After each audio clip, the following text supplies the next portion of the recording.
Di balik dinding-dinding keraton yang indah, tersembunyi sebuah legenda yang memikat hati.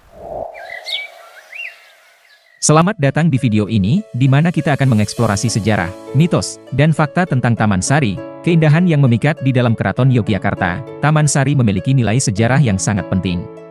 Selain sebagai tempat rekreasi, kompleks ini juga digunakan sebagai tempat bersemayam para permaisuri dan selir kerajaan. Namun, seiring berjalannya waktu, Taman Sari mengalami kerusakan dan hanya sebagian kecil yang dapat dilihat saat ini. Taman Sari Yogyakarta, juga dikenal sebagai Taman Sari Keraton Yogyakarta, adalah situs bekas taman atau kebun Istana Keraton Ngayogyakarta Hadiningrat.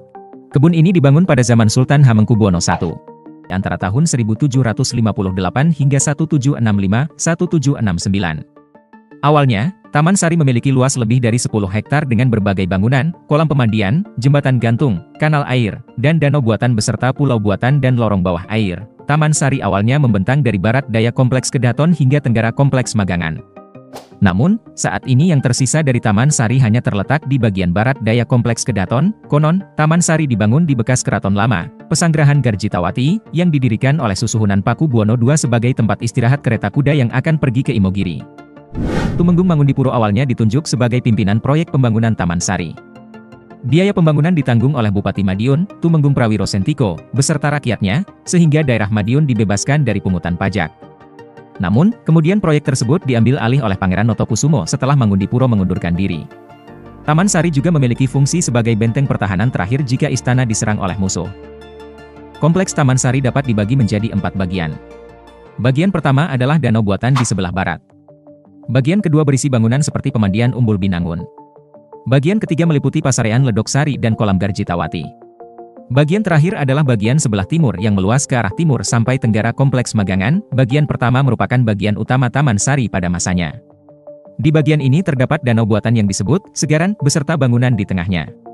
Saat ini danau buatan tersebut telah berubah menjadi pemukiman padat yang dikenal sebagai Kampung Taman. Pulau Kenongo, sebuah pulau buatan di tengah Segaran, ditanami pohon kenanga dan di atasnya dibangun gedung-gedung Kenongo. Bangunan ini tinggal puing-puingnya saja saat ini. Di bagian kedua terdapat gedung Gapura Hageng sebagai pintu gerbang utama Taman Sari. Di sebelah timurnya terdapat halaman persegi 8 dengan deretan pot bunga raksasa dan beberapa pintu yang menghubungkannya dengan tempat lain. Umbul Pasiraman atau Umbul Binangun merupakan kolam pemandian Sultan dan keluarga kerajaan.